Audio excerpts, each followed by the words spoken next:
friends, I'm Corey from Super Kami Guru 9000, and welcome to Star Wars for 100 Days, the ultimate fan countdown leading up to the release of Star Wars The Force Awakens. Speaking of which, we are officially 55 days away from the release of the 7th chapter in the Star Wars saga. Today I continue my journey reviewing the Star Wars Clone Wars series from 2003, and today we're going to take a look at Chapter 22. We're getting very close to the end of this series, and this is definitely when things pick up, and it's also when we're going to get our most established story from the series, which is mostly going to involve Anakin Skywalker. And he definitely is the star of this episode right here, as we get to see both him and Obi-Wan fighting in all these different battles and fighting against the Separatists, droids, all types of creepy aliens. We also got a really great training sequence between Count Dooku and General Grievous, so to say the least, this episode is pretty damned exciting. It also shows how devastating the actual Clone Wars are.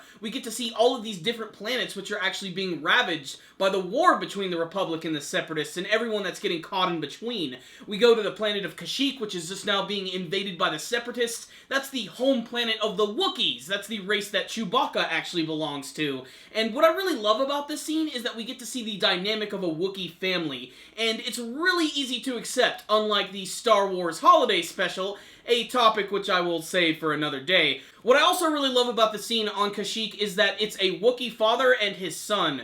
The father's name, which they never say out loud, his name is Tarkov, and his son's name is Jacoba. This is actually a reference to the animator of the series, whose name is Genndy Tartakovsky. These two characters were actually named after himself and his son Jacob. We get to see multiple alien races being devastated by the Separatists, or outright just captured and put in chains. One of the saddest scenes is when we get to see them actually taking over the planet where the Ortolans live, which are these short little blue elephants, which are actually kind of like that one character from Return of the Jedi who goes by the name of Max Rebo, the little elephant who plays the keyboard in Jabba the Hutt's palace. But let's get back on track. The real stars of this episode are indeed Anakin and Obi-Wan, just getting to see them go to all these various planets. In fact, the episode actually opens up with just both of them completely devastating these Separatist forces, taking out droids and calling in some help from the other clone troopers. This episode is also interesting because we also get to see Anakin before and after he actually gets his famous scar.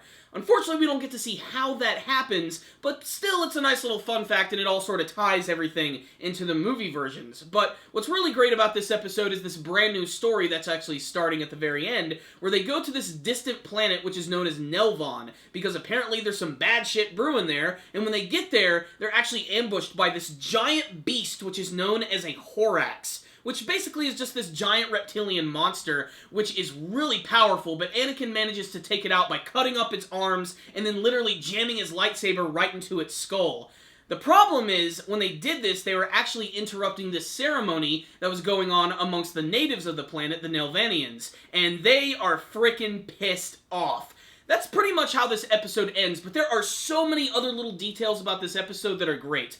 The first half of the episode is really just a montage of seeing Anakin and Obi-Wan just completely destroying the Separatist forces, and of course helping out their fellow Jedi, whether it be in a starfighter battle or in an amazing lightsaber battle. There's this great scene where a few of these Jedi are actually being captured by this massive spider-looking droid, which actually traps them in bubbles. But Anakin just jumps in, rips one of its legs off, throws it back into the droid, which completely destroys it, and finishes it off with one swift stroke of his lightsaber. And it's all animated beautifully. But aside from the amazing action sequences and that really great General Grievous training sequence where he's being trained by Count Dooku, my favorite thing about this episode is actually how they're expanding on the relationship of Anakin and Obi-Wan Kenobi, because now that Anakin is a full-fledged knight, they seem to be a lot more buddy-buddy, more brother-like, and just seeing them interact with each other is just classic. It's the only way that I can truly describe it. This is also the episode where we finally get to see the clone troopers use their Phase 2 armor, which makes them look a little bit more like your traditional stormtrooper, and we also get the introduction of Commander Cody, a very important character from Revenge of the Sith. He was actually the clone trooper who was with Obi-Wan the entire time, and he was the one who fired at him immediately when Order 66 was executed. So getting to see him here is great, and his dry wit is very, very funny. This was without a doubt the most busy episode of Clone Wars. There were just so many different things going on. action scene montages, brand new story, General Grievous training, which was expertly animated. I especially love how Count Dooku tells him he has to have fear and intimidation and surprise on his side if he ever really wants to succeed against the more powerful Jedi. And again, just the way they make General Grievous move, how he's constantly spinning around, grabbing lightsabers with his feet, it literally is like he is dancing while he's killing people. And he just looks so freaking awesome, more awesome than I think he ever looks in the movie versions. So overall, this episode is pretty freaking amazing. It's the beginning of something even bigger, and the beginning of the first real major story arc in Clone Wars, which is all going to tie directly into Episode 3, Revenge of the Sith. In fact, General Grievous is getting ready to perform his big operation, which ties right into the beginning of that movie. But that is a discussion for another day. Before you guys leave, though, I would love to hear your thoughts. Did you watch this episode of Clone Wars when it premiered for the first time? Did you go ahead and watch it recently? I would highly recommend checking these out before you go see the brand new Force Awakens movie. In fact, I would go ahead and just say watch these over the prequel movies. They do a much better job of establishing the relationship between Anakin and Obi-Wan and actually showing the devastation that was the Clone Wars.